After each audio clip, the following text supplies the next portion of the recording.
Buenos días, ladies and gentlemen. Bendecido domingo. Como siempre, damos gracias a Dios por todo lo que nos da. Le damos gracias por la salud, por el techo sobre nuestra cabeza, por el alimento sobre nuestra mesa. Le damos gracias por la familia, por los amigos, por el empleo, por los estudios, por los proyectos. Le damos gracias por su inmenso amor, por su paciencia, por su misericordia, por ese gran sacrificio que hizo para el perdón de nuestros pecados. Damos la bienvenida al Espíritu Santo para que sea Él el que nos dé el entendimiento sobre lo que estamos por aprender. Continuamos con el estudio del libro de Habacuc. El ministerio del profeta Habacuc se desarrolla en un periodo de profunda tensión espiritual y moral dentro del reino de Judá, caracterizado por la normalización de la injusticia interna y la inminencia de una amenaza extranjera.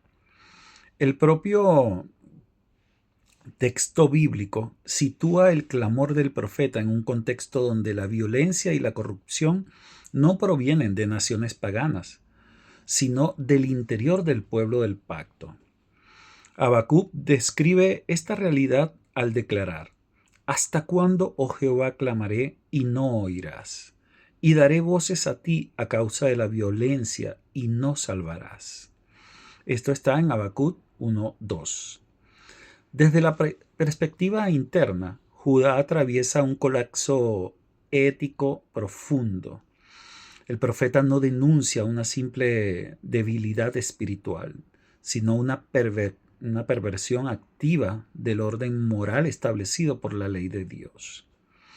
Esta condición se expresa con claridad cuando afirma: por lo cual la ley es debilitada y el juicio no sale según la verdad. Por cuanto el impío asedia al justo, por eso sale torcida la justicia. Y esto lo podemos ver en el versículo 4 del capítulo 1. Exegéticamente, el problema no es la ausencia de la ley, sino su distorsión deliberada, lo que indica una ruptura grave de la fidelidad pactal. Este deterioro explica por qué el clamor de Habacuc no se dirige inicialmente contra una potencia extranjera, sino hacia Dios mismo. El profeta no cuestiona la existencia de Jehová ni su poder, sino la aparente inactividad divina frente a una injusticia persistente dentro del pueblo elegido. Esta tensión establece el punto de partida histórico y teológico del libro y evita una lectura simplista que reduzca el mensaje a una queja emocional o a un lamento nacionalista. En el plano internacional, Judá se encontraba inmersa en una transición geopolítica decisiva.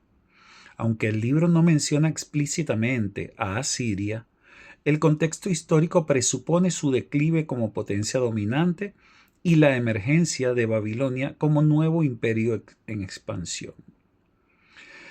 Esta realidad es confirmada cuando Dios anuncia que levantará a los caldeos como instrumento de juicio. Porque he aquí yo levanto a los caldeos nación cruel y presurosa. Y esto está en Habacuc 1:6.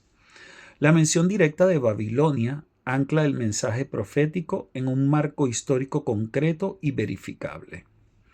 La crisis teológica del libro surge precisamente aquí. Babilonia no es presentada como una nación justa, sino como un poder caracterizado por la soberbia y la violencia. El propio texto afirma que su justicia y su dignidad proceden de sí mismos. Y esto lo podemos ver en el versículo 7 del capítulo 1. Una descripción que subraya su autosuficiencia moral y su rechazo implícito a la autoridad de Dios. El escándalo histórico no es solo de Judá y que ésta sea juzgada, sino que Dios utilice a un instrumento aún más impío para disciplinar a su pueblo.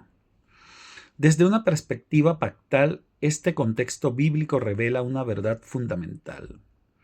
El juicio anunciado no contradice el pacto, sino que lo aplica. Judá sigue siendo el pueblo de Dios, pero su conducta ha entrado en conflicto con las demandas de la ley. El uso de Babilonia no implica abandono, sino disciplina. Esta lógica pactal está implícita en la forma en que el profeta presenta su queja, asumiendo que Dios sigue siendo santo, fiel y soberano, aun cuando sus caminos resultan difíciles de comprender. Esto lo podemos ver en el capítulo 1, versículos 12 y 13. El contexto histórico del libro, por tanto, no debe leerse como un simple trasfondo narrativo, sino como el escenario donde se prueba la fe auténtica.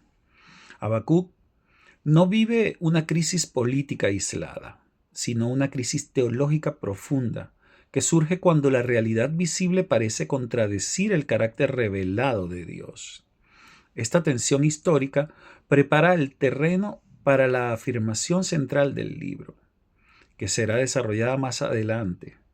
El justo no vive por lo que ve, sino por la fe, incluso cuando la justicia parece demorarse. Pero por honor al tiempo dejamos esta enseñanza hasta acá. Mañana veremos la estructura literaria y el desarrollo del mensaje. Mil bendiciones.